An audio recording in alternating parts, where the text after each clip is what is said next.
2 సంవత్సరాల్లో sir feed వల్ల 2 power వల్ల మొన్న ఇచ్చినటువంటి జీవో వల్ల మీరు ఇచ్చినటువంటి ప్రోత్సాహం కూడా వెనక్కి వెళ్ళిపోయేటువంటి పరిస్థితి ఏర్పడింది సార్.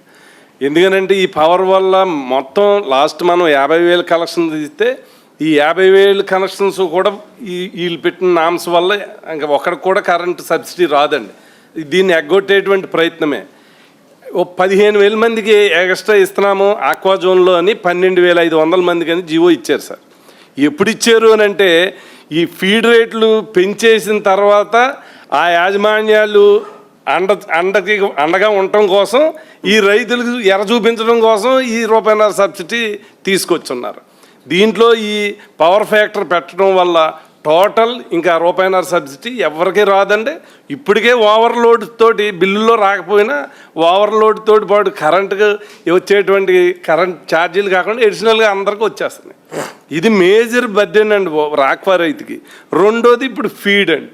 ఇదేమో ఒకసారి పెంచితే అందమందండి. 4 రూపాయలు అంటే సరే ఏదో కదా అనుకున్నారు. ఇప్పుడు 8 రూపాయలు చెప్పి 10 రూపాయలు పెంచారండి.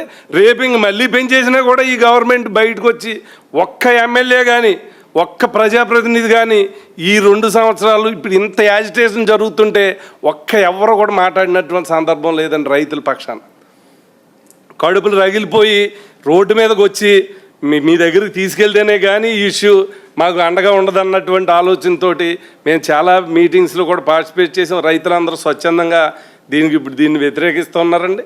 ఇలా అవుతే అలా ఆక్వా రంగం మనుగనే ఈ గవర్నమెంట్లో కావాలని ఆక్వా రైతులనే అడ్డం కొట్టేటువంటి పరిస్థితి కనిపిస్తూ ఉంది. దీని మీద మీరు రైతు ఎందుకంటే వారు అందరికీ కూడా ఇప్పుడు దాకా ఒక భరోసా.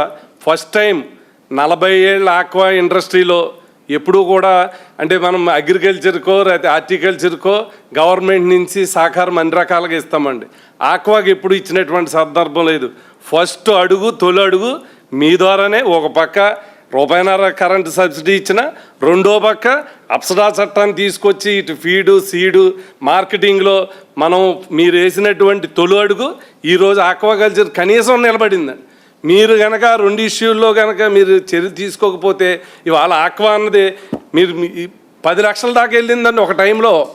అలాంటిది 10 లక్షల నుంచి ఇప్పుడు పెరిగేటువంటి పరిస్థితికి వచ్చిందండి. మళ్ళీ ఇప్పుడు ఏమవుతుందంటే చాలామంది ఆక్వా రైతులు చెబుతున్నారు క్రాప్ హాలిడే ఇచ్చేద్దామంటున్నారు. క్రాప్ హాలిడే ఇచ్చేద్దామని అంటే వాళ్ళు ₹1,00,000 1,20,000 లీజుకు తీసుకుని ఎక్విప్మెంట్స్ అన్నీ పెట్టుకుని లేబర్ని పెట్టుకుని ఒకసారిగా మానేయాలంటే అది మానేసే పరిస్థితి కాదండి. నష్టం వచ్చినా కూడా కంటిన్యూ చేసేటువంటి పరిస్థితి ఏర్పడుతుంది. అందువల్ల ఆక్వా రైతు అయితే పూర్తి సంక్షోభంలో ఉన్నారండి. దీన్ని ప్రభుత్వం ఎంత ఒత్తిడి చేసినా ఆక్వా మొత్తం జోన్ అంతా కూడా ఈ ప్రభుత్వం అంతా కూడా ఆ సిండికేట్ ఈ చంద్రబాబు నాయుడు గారు బంధువులు అవటం వల్ల వాళ్ళే ఎక్స్పోర్టర్స్, వాళ్ళే ఫీడ్ యాజమాన్యాలు అన్నీ వాళ్ళే అవటం వల్ల ఒక్క నోరు మీద పట్టలేదండి. ఒక్క ఎమ్మెల్యే కానీ ఒక్క ఎంపీ కానీ ఒక ప్రజాప్రతినిధి ఆక్వా రైతులకి నష్టం జరుగుతుంది గవర్నమెంట్ని ప్రశ్నించేటువంటి ఇంతవరకు ఒక స్టేట్మెంట్ రాలేదండి. మనం ప్రతి నెల అప్సడా మీటింగ్ వేయమని ఎవరు మీరు ఈ గవర్నమెంట్ వచ్చిన తర్వాత అప్సడా మీటింగే జరగలేదు. మొక్కుబడిగా మనం ఓఎస్టీ చేత అప్సడా మీటింగ్ జరిగించేటువంటి పరిస్థితి వచ్చిందండి. ఇది పరిస్థితి ఆక్వా రంగంలో.